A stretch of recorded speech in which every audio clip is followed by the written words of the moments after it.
Hello, LaCreshia. Welcome to the podcast, the Community Leaders Podcast. How you feeling today? I'm feeling good. You feeling good? Yes. Feeling great? Yes. Energy levels good? I'm loving your pen. Oh, thank you. Yes. See you say reparations. Yes. No liberations without reparations. Black pride. I like that. Yes. Is that your own?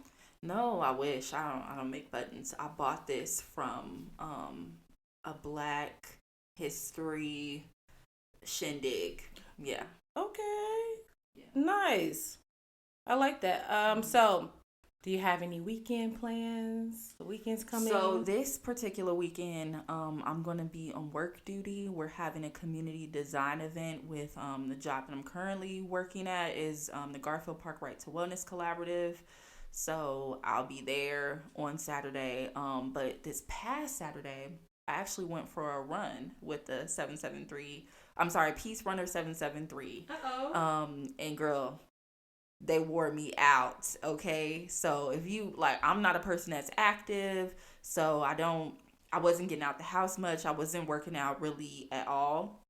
Excuse me. I might have done some stretches and stuff at home, but no, I ended up running, and it was peer pressure. That's all I'm gonna say. It was peer pressure because I was gonna walk, okay, but I decided to run, and we went for a 2-mile run, and then after that, they had us doing some leg exercises. My legs were tore up for 2 days.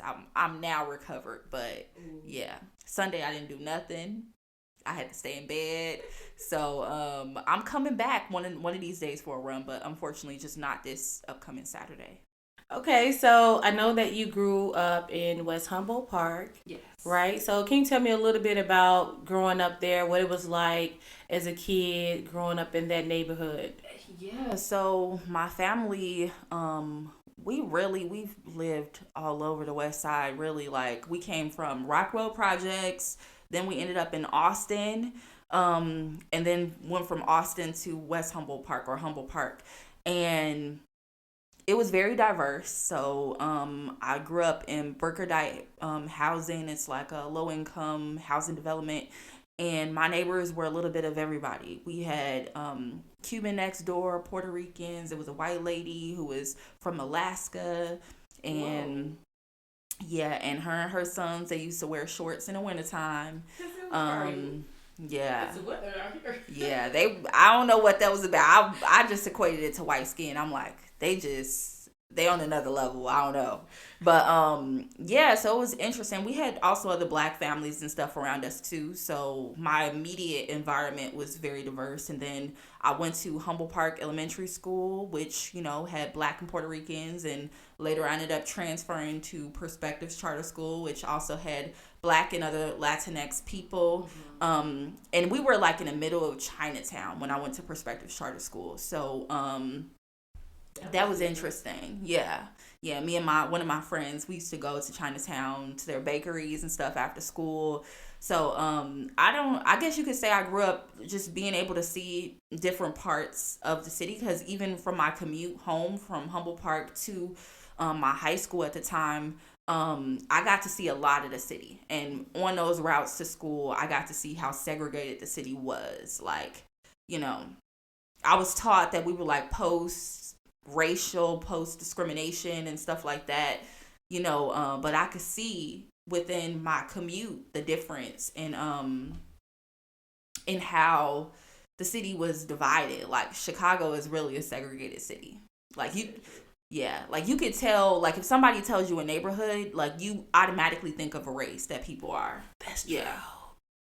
That is so true. You think about West Humboldt, or think about Humboldt Park, you think about the Puerto Ricans. Mm-hmm. You think about Pilsons, you think about Mexican people. Mm-hmm. Then you have Austin, that's white. It's very much like that. Yeah. Did you try a lot of the food?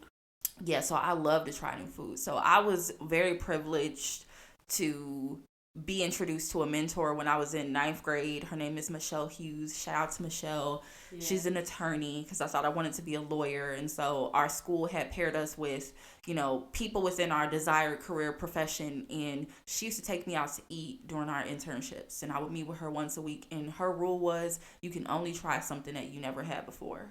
So from her, I tried a lot of stuff like sushi. I think I tried jellyfish. Or yeah, like talking about California rolls. No, we talking about I don't know. I think it was the real stuff. Like I said, we tried jellyfish. I never had that before. Jellyfish. We used to try everything. So from there, I developed like a taste for anything. And when I was in high school, Perspectives, they went through their development changes. So they started off in like a rented space, and I think they had a trailer, and then they finally got their own building. And when they had their own building, which is in the South Loop, like 19th and Archer or State and Archer, they went wild. They had giving us fresh food that was freshly prepared in the school. And so that really got me used to eating healthy, I would say. So I don't know, like I will eat anything. I'll try. Well, I don't eat pork or beef now, but yeah, I used to try anything. Yeah. So as you know, CLF is all about lived experience, right? And how they shaped you. So how have your lived experience shaped who you are today? My lived experiences shaped me in so many ways. In terms of the ways that I lived, I grew up in a very poor, low-income family, Black family, so very Black. I think that it's shaped everything that I do. It shaped my world outlook, it shaped me in all ways. I'm blanking on how to answer the question because I know that this is a big deal for CLF. Like we ask everybody this. I would say that growing up poor probably had the biggest impact on my world view. Because of like, not only was I poor, but my whole family was poor, right? Like, I don't know no rich people. I didn't really know people who even graduated from college. You know what I'm saying? Like, growing up, like, that wasn't immediately accessible to me. And so I think coming from lack made me want to fight for Black people to have everything that I feel like we deserve in this world. And when you learn our history and just the way that we were treated by our colonizers in this world, like, or on this country, it just really made me want to fight, like I said, for everything that I feel like our ancestors deserved. So I think that had a real big impact on me. Another person that had an impact on me was my grandmother. She was a Jehovah's Witness, and I saw her go to field study, and I saw her, just taking her faith and religion really seriously. And even though I do not practice her religion, I consider myself a person who goes just as hard for my community activism. So, like, it almost became like a ritual, like something that I felt like obligated to do. Like, I believe in it, so I have to put in that elbow grease and the work. You know what I'm saying? I've been laying off some things as of late because I went hard when I got into activism in 2014. Like, every week, like, it was like a job. Like, I was doing stuff like nonstop, and I still do a lot of things, but I've been trying to take space for myself. But I would say that influenced me too. Just police, the whole Black Lives Matter movement and police accountability, that had a huge impact on me as well. Like I said, for the past 10 years, I've been doing community organizing work in that kind of vein. And yeah, I'm just now coming off of releasing that work and trying to pivot and to do other things. And yeah. Okay. So you spoke of taking space for yourself. Yes. What does that look like? Taking space for myself looks like trying to develop a daily ritual for myself. It's hard keeping my commitment sometimes to myself, but on a good day, I do meditation, I do yoga, and I do it in the morning. Like, before I give my time and energy to other people, I like to try to replenish myself in the morning. So that's what it involves. Sometimes it's journaling. I used to journal a lot when I was younger, when I was a teen. It got me through those years. But lately, like going to college, like really created like this deep writer's block for me. So it took the fun out of writing. So I'm trying to get back into that. So on a good day, I might do yoga and meditation, journal, and then go about whatever work that I'm given to the man, you know. Not the man. Yeah.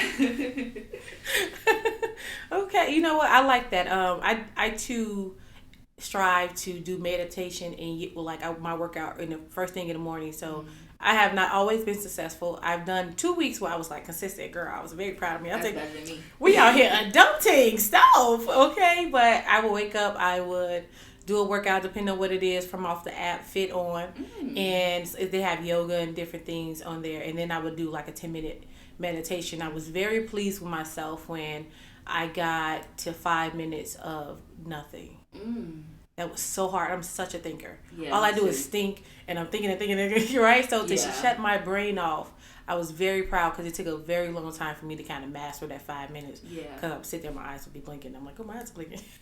Yeah, I'm a big thinker too. I overthink, overanalyze. It's the Virgo in me. I don't think it's hard to get to that quiet moment. I can't even time it. Like, I be having to go back and forth, like, that's why I need to listen to a guided voice. Like, I'm not even able to do meditations on my own yet because I need the help to get me back into, trying to concentrate and to not have the other thoughts flood in. So, yeah. Like that. It makes my day so much better. It makes me better. Absolutely. Right? So, when I give to myself in the morning and like how you said, I go out and do the job, I'm more bubbly. I'm giving out more love, even if I haven't had my coffee. Because without my coffee, I am nothing. So I respect that. Yeah. Yeah. And it makes you feel good, too, because it's like you already didn't achieve some goals for yourself. So, yeah, I feel really good when I do that. When I don't do it, I do be a little groggy. And, yeah, but you said 2 weeks that you did it consistently. For me, honestly, I get calls in the morning. So sometimes it be like other people throwing me off. You know what I'm saying? Or, I don't know, maybe I need to wake up earlier than that because people be calling me even before I start work. I be having like community organizing calls or like family calls, so that's what be throwing me off. That's fair. Have you thought about like putting it on do not disturb until a certain amount, to a certain time, until 8 a.m. I'm unreachable to anybody until 8 a.m. because from 7 to 8 I'm giving to me. If I can't give to me, I can't give to you. Facts. You know what I mean? I'm gonna do that. I thought I had it on do not disturb through my sleep cycle, but I need to put it on, like you said, until 8. Yeah. Ooh, I'm interested. I'm gonna ask you, not in a stalker way, but I want to check in if that's okay with you to see how it's yes, going. Accountability. Yes, yes. Yeah, I love that. So, you spoke of your grandmother earlier. I don't know if she is the most influential person in your life, but who would you say is the most influential person in your life? Hands down, my grandmother, Linda Potts. I love that woman. She was like an author. She was not an author. I wish she was, because maybe she could have left us some secrets or some things that we could look back on. To pass down. So that's real important. Please, people, write your stories. But no, my grandmother, again, she was the matriarch in the family. She was a spiritual guide in the family.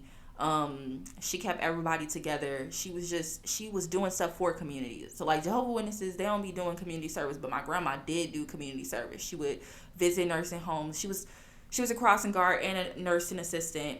And on her days off, she would just go talk to people in the nursing home. She would give her clothes to them. She was just a kind person. You know what I'm saying? And she gave so much to our family. And I didn't really realize how, I knew when she was here, but like her absence, I feel it every day. How sometimes we feel lost without her. So she was definitely influential. Somebody I want to be like, just in all facets of life. And she used to be working out in the morning too. Really? Yeah. I remember her, like, because I was spending a lot of nights at her house, and she lived in Austin, and I sometimes, like, I don't know if you ever experienced this, but like I kind of, different people in my family would help raise me at certain periods of my life, so there was a period where I used to go to school and live with my grandma, right? And so I would see her in the morning doing her little workouts. You know, I don't know what little thing was on TV, but she would have her little weights. So, yeah, she definitely inspired me, I think, in so many ways. I'm still kind of unraveling those ways, but I know for a fact she is my number one icon. I love that. It's not a lot of people. There aren't a lot of grannies anymore. Not of old school grandmas.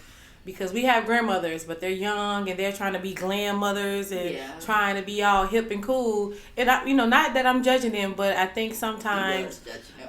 Okay, that's true. It was like 15% of judgment because I'm like, because people are so busy being glam mothers and trying to be a certain image or not trying to be old, it takes away what you're giving to the kids. Like that experience that you got from your grandmother and the love that she poured into you because she wasn't worried about being other things. She was being a grandma. I'm not saying that you can't be other things because she still worked. She still gave to the community. She still was her full, whole self outside of being a grandmother. But, I think certain values and morals are missed sometimes. Yeah, it's definitely changed. Like, she was definitely around when the internet existed. So, but like, I don't think she would have been on Facebook or anything like that. Like, she was just very much a people person, like she cared about in-person interactions. And it is different nowadays, like my grandma is not like my mother,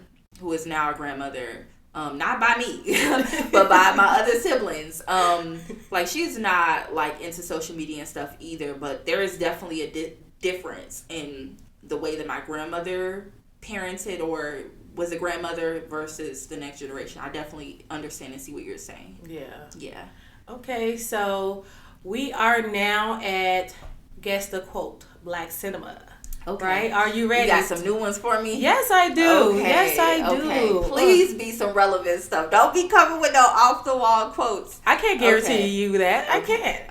I did try to respect you a little bit when I was making these choices, okay? Thank you. But I don't know where your Black cinema go, how deep it go, and if you're familiar with everything. But we gonna find out. You ready? Okay, let's find out. So hey, Auntie.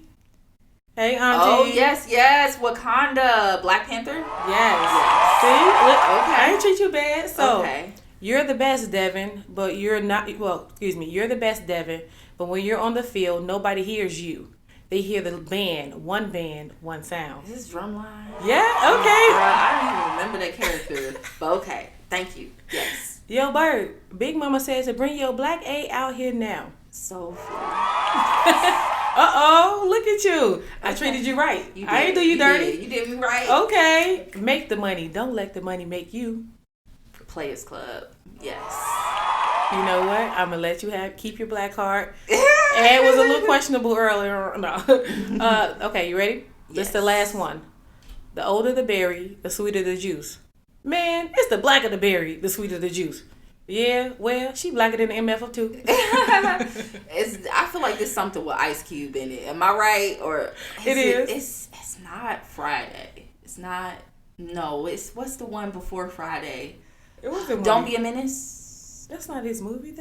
Oh, I'm sorry. Oh, awkward. No, my bad. What is it? Okay, I didn't. It was Friday. It was Friday. Okay. Yeah, I was like, ooh, don't go away from. Yeah, it was Friday. Cool. That was the last one. How you feel about it? Well, I got my black card. Yes, you got 5 out of 5. I'll still give you that. You just as uncertain about the last one, but it was Friday. You had essentially guessed it. Yeah. So good job. Yeah. So, how did you hear about CLF? I heard about CLF through following Lieutenant Jermaine Harris, his social media. So I saw that he posted about CLF. He just posts a lot of good stuff in general. And so I'm like, this is cool. I want to check it out. And I didn't get a chance to go to the info session, but when the application came out, I'm like, yeah, I need to apply to this. So that's how. Did you apply immediately or did you wait a little bit? Did you let the buzzer get you? I think I did end up letting the buzzer get me, unfortunately, maybe a little bit. But, I made it in, okay? True. On time, before the deadline. So tell me a little bit about your experience as a fellow so far. How has it been? Well, first of all, the fellowship has been amazing. Even though I have had little snippets of professional development stuff here and there through different things that I've done. I needed it in this moment. And some people were like, girl, you got all this experience. You don't need... No. There is a lot of stuff that I learned from the CLF fellowship that I didn't know. Got to see different facets of professional work and people specifically within the nonprofit sphere. Like we just had a workshop about fundraising, and that partner who led the workshop never heard of them, right, or their work. So it was great to get access to new people and just to see the different things that people are doing within this sphere. So also I would say that the best part about CLF is actually the people. It's the fellows. Y'all put together an all-star team. Like, it's weird because a lot of the people, quite a few of the people, I ain't gonna say all, but quite a few of the people within the fellowship, this cohort, I knew already in some form or fashion. We had loose connections, but the fellowship forced us to come together and be in the same room and to talk about our work and to collaborate. There's been so many different cross collaborations since we started this. So I'm grateful for the experience, and I've learned a lot, and I get to work with people who I know for a fact, hands down, care about the West Side, our community, our people. And that's really the joy, just being around like-minded people, and journeying this stuff together. Yeah. I agree. What I like about, I think all you guys are amazing people. You guys are doing amazing work in each of the communities that you guys are representing. I like that the speakers are making themselves available.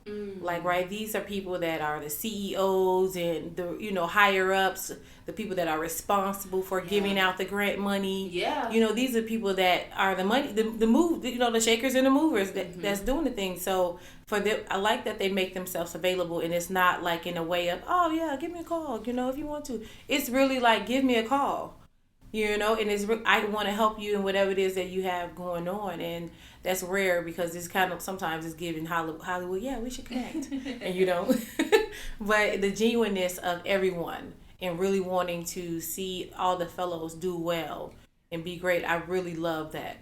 Yeah, the time that we get to just ask honest questions, and I really appreciate how CLF has allowed us to be a space where we can really pretty much ask whatever we want to folks. We're respectful and all that, but I've never felt shame for anything that I felt or a question that I wanted to raise.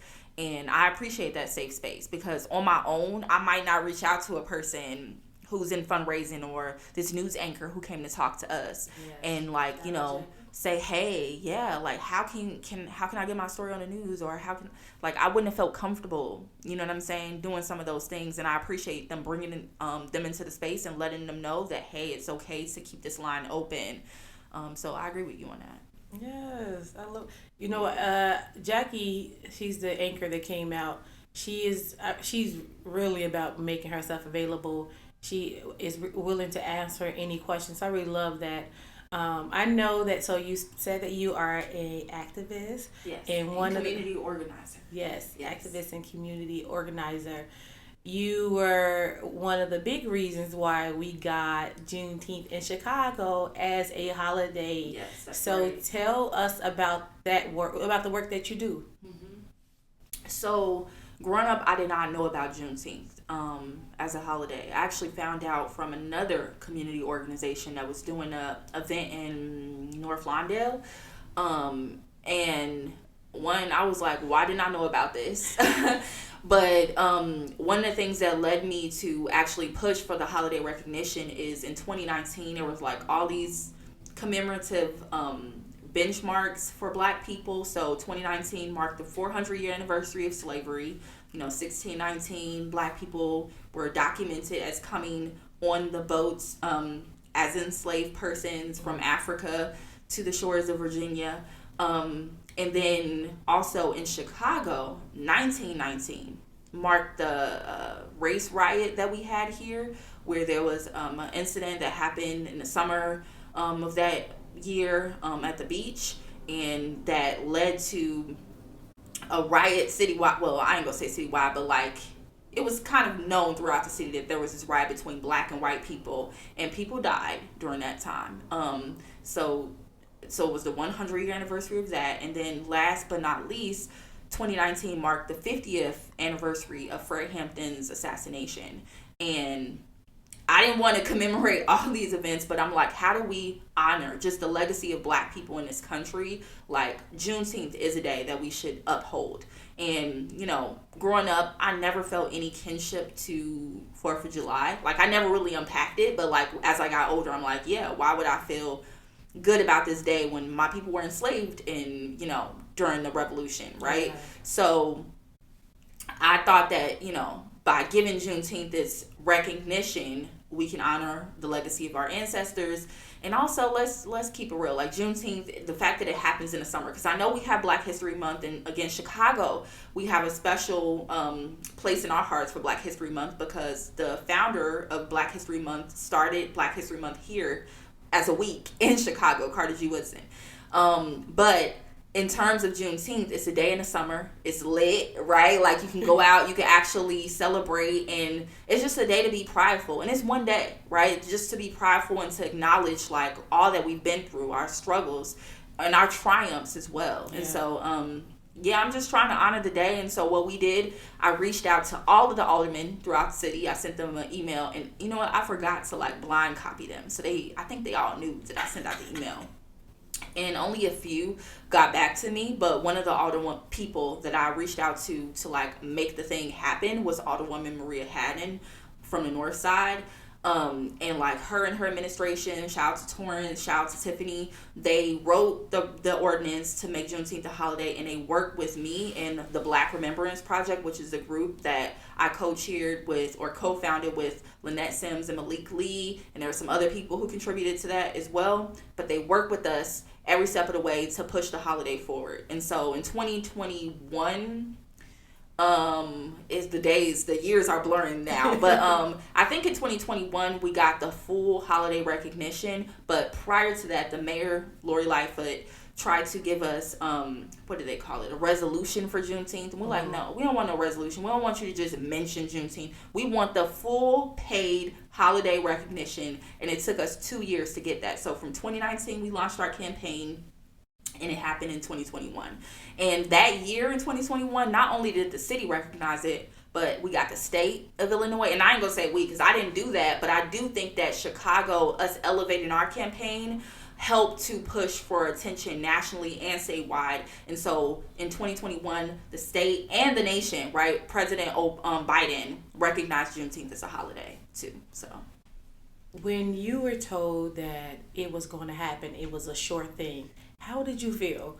That must have been like, did you cry? I think I would have been crying. I did not cry. You know, one, it's crazy because initially I felt like it made sense. Like, this need to happen. We got our first Black woman mayor in the city of Chicago. Like, come on now, give us this win. I didn't even think it was going to take 2 years. So that was my naivety, not understanding the political scale, what was really happening. So at first I was like, it's a sure thing. When we had to fight for it, I'm like, okay, we got to fight for this. But I'm like, okay, we're going to fight. I'm not going. Like, I'm not going to let you give us trinkets or placate us with the resolution, right? Like, we want the full recognition. So when the holiday was recognized, I think I was still in fight mode. Like, I wasn't, once I got in my head that, okay, they're not going to give us this, we got to actually put the work in to make it happen. And I forgot to mention, we collected petition signatures, to get the campaign to push it forward. And, I was reaching out to different stakeholders. So I was still like in work mode, even when, the holiday passed. And now I think it took some quiet time for me to understand what happened, It took for other people to give me my flowers. It took for me to be in a ABC 7 special to like see it reflected back to me, to be like, okay, I did do that. Yeah, I needed that quiet time. I needed, like I said, to see it reflected back at me. And yeah, that's when I felt good. It wasn't when I was on stage with the mayor and, seeing we actually in Chicago, just a trivia note, we had the largest Juneteenth flag in the country that like was flown, what was this, in 2021. So we had some issues with the flag. So I don't know if we're going to do it again because it got ripped during like one of the storms over the past summer. So it may not go up again, but like, yeah, I didn't even feel like tears then, you know what I'm saying? But I felt grateful. I felt good, but like, I didn't really feel like, oh, I achieved what I set out to do until I had that moment to myself. So in that moment, how did you respond? Was it an emotional moment? Or was it just like, okay, so... You know what? I think I did have some emotional moments to myself. You know, I'm like, man, where I felt gratitude, grateful, and the victory for Juneteenth, even though I am, like, literally, I am the one who initiated this campaign. I'm the one who recruited other people to help me. Like, I made this request. It wasn't nobody else who was just like, oh, let's get Juneteenth. It was like, no, LaCreshia was like, let's make Juneteenth a holiday, and I recruited others. But it couldn't have happened with other people, though. Yeah. So I hope that the other people who also contributed feel a sense of pride and joy. And there were some other people, like, you know, shout out to Maria Haddon, Alderwoman Maria Haddon's team. I think they felt like really grateful and gratitude too. And yeah, like, I don't know. I think I felt good. I feel good. I still feel good. You should. It's an amazing. It's a huge accomplishment. Like, that's so dope. I didn't know anything about Juneteenth either until it became a holiday. Like, people were, you know, I was just living my life. And then it's like, oh, what's going on? And to learn that I was in the same environment as a person that, like, pushed for it, it made me feel pride to know you and to know that you did all that. So thank you for fighting for us and fighting for that holiday. Like, I feel so much pride in you know, the work that you did. Like, I feel proud to be Black in that space too. So good stuff. Yes, that's the goal. I want everybody to feel proud to be Black, even the people who are not Black. I want you to feel proud of Black people too. Yes. So, yeah.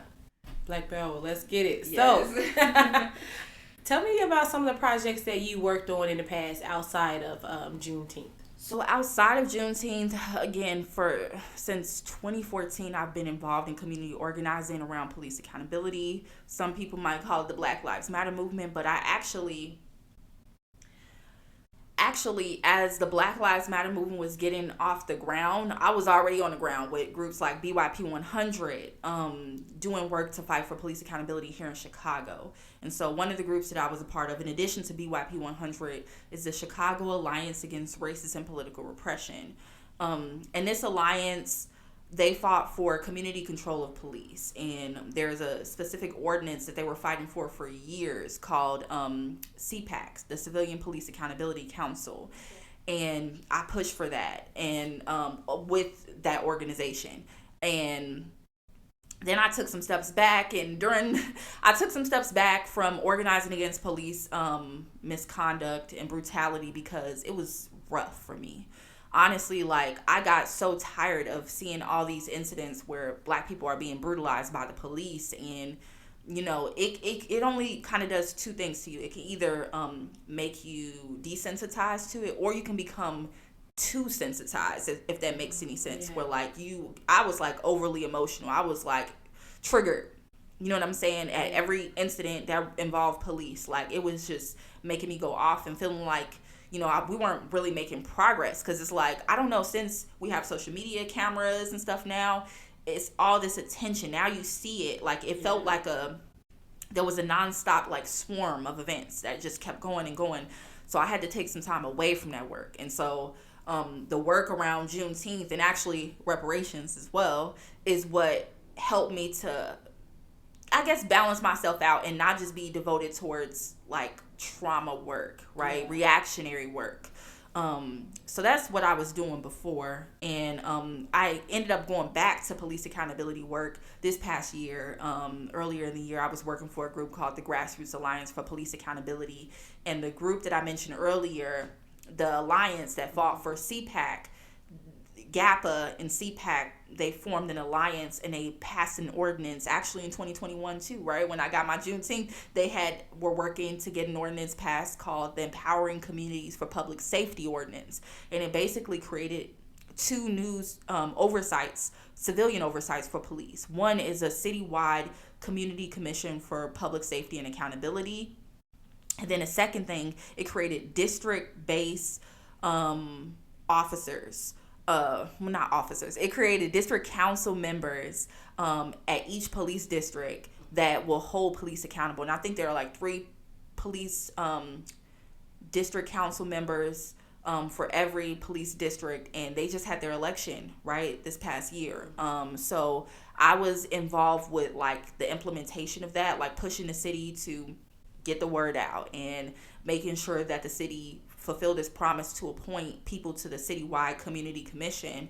So I helped with some of that stuff too. And then on the side, since 2019, nonstop, I've been coordinating Juneteenth events and working with people citywide. So I actually created the Citywide Juneteenth Planning Coalition, where we support each other with our Juneteenth events. And yeah, that's kind of what I've been doing. Police accountability stuff, and then on the side, reparations and Juneteenth work. I love that. Yeah. It takes a lot of work, a lot of effort. Yeah. So, do you have any special projects coming up outside of the projects that you've mentioned? Me, I'm my special project. Ooh, what does that look like I mentioned before, I'm just really intentionally trying to take some time and figure out like what I want to do. I still want to contribute to my community and support folks in the work, because first of all, community organizing is hard, it's exhausting. Sometimes I've had moments where, during different little battles where I'm like, do I really want to do this work? And the answer is yes, I do, but I feel like I need to find a way to do it in a more healthier way, because first of all, most of my organizing work since 2014 was like unpaid labor, like me volunteering, like going back to my grandmother. I feel like this is my duty. I'm doing my best. I'm going to contribute on a regular, weekly, daily, almost daily basis, to be honest. And so after doing that for like coming up to 10 years, right, in 2024, it'll be like 10 years since I started as a community organizer. I'm like, I have to find a more sustainable way to have my life balance and do this work at the same time, because I'm to the age where, I'm about to get married and I want a kid, or, I just want these things in my life, and the way that I've been moving, it doesn't really fit. So I'm trying to solidify myself. And so I am my project for this year. But outside of me, I'm going to continue to do Juneteenth stuff, and I am going to still try to support my comrades who are fighting for police accountability where I can, but my main focus is me this year. Okay. Yeah. Would you say that's your future plans as well? My future plans? Yes. What are your future plans? Well, the future plan, and this is the most taxing fight that I've taken on. It's reparations. Mm-hmm. Like, I know some people go think I'm crazy when I mention it, but yes, I'm fighting for reparations for Black American descendants of U.S. chattel slavery. And that's my next fight. Like, just like I put all my elbow grease into seeing Juneteenth happen, I am committed to supporting the national movement for reparations for Black American descendants of slavery. And so, that's like my next move. But I know to get that fight, like it's a tough battle, but believe it or not, people, we've been making progress when it comes to reparations.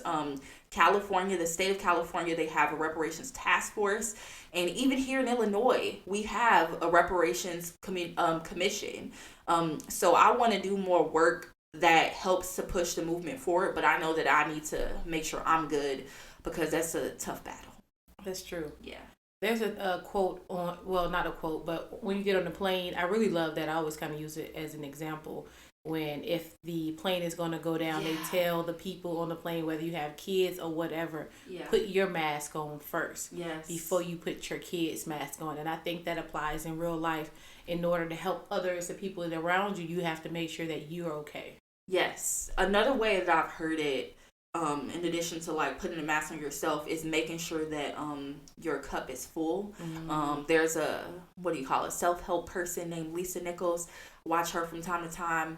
She talked about that, like making sure that you're pulling from a full cup rather than an empty cup. And I think I want that for the Black community in general. This is one of the reasons why I'm fighting for reparations, because our cup has been so empty, and like people pull on us to do, to support all these different initiatives and marginalized efforts. And it's like we still haven't gotten our justice, our freedom. And literally our condition today has a lot to do with the fact that we haven't received justice for the past wrongs that happened to us from the onset of us coming to this country, being forcibly brought here to this country. So I'm not only fighting for me to be full, but for my people to be full, so that we can do the work that the world deserves, right? And to create a larger, fair, just society, like, you gotta make sure you're good. And we haven't been making sure that we good. So I am gonna take that time to make sure I'm okay.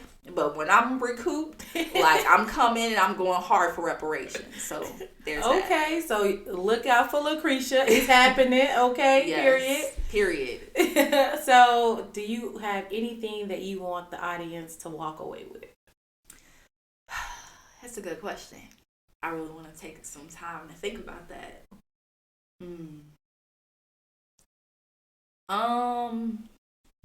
I want the audience to walk away with, just in terms of the whole CLF experience and even my work, is that it takes a community, it takes a village, and you cannot do anything in this world alone. I don't care if you're a business owner, I don't care, like, whatever it is that you do, you need other people to buy your product, or you need people to support you in whatever you're doing. And CLF has really created a community where we nourish and nurture each other, and we support each other in whatever ways that we can.